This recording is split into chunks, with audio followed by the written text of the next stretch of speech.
controversial filmmaker Sir Leslie Quint was born on the 5th of May 1927 in Guildford, Surrey, to Rear Admiral Douglas Quint and his young wife Esther.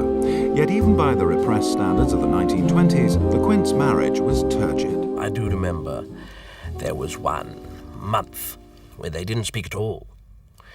And I had to act as some sort of rudimentary go-between, passing messages between the two, and food. In 1936, the thundering silence that defined the Quints' marriage ended abruptly when Esther loaded the family blunderbuss and shot Douglas dead. I was on the floor drawing particularly a savage crow that I'd seen in the garden, and I turned round and I saw this figure lying prostrate on the bearskin rug, and I could do nothing but sit there and draw him.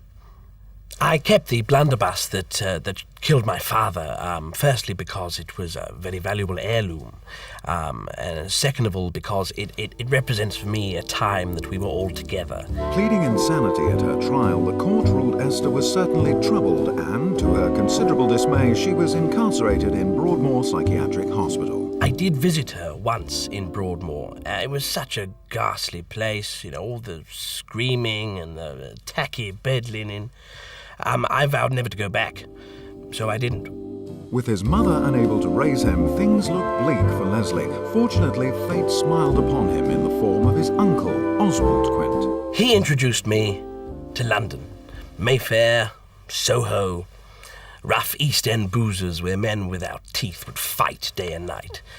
All the things he felt a young lad should know. And as a result, I had a splendid time. In 1937, Leslie transferred to Caravaggio's boys' school, where he was introduced to film by his art teacher, Mr. Simons. I do recall Mr. Simons took a shine to me. Yes, looking back, he did spend a lot of time with the boys. His personal tutelage, he called it. And yes, several boys used to come out crying, and I remember one instance where one boy didn't come out at all.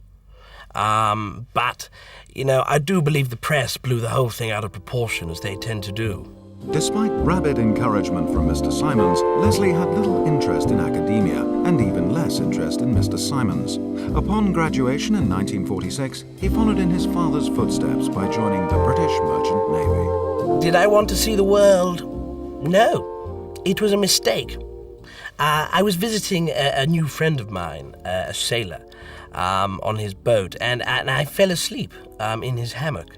And when I came to, the first thing I knew was that I was off the coast of North Africa.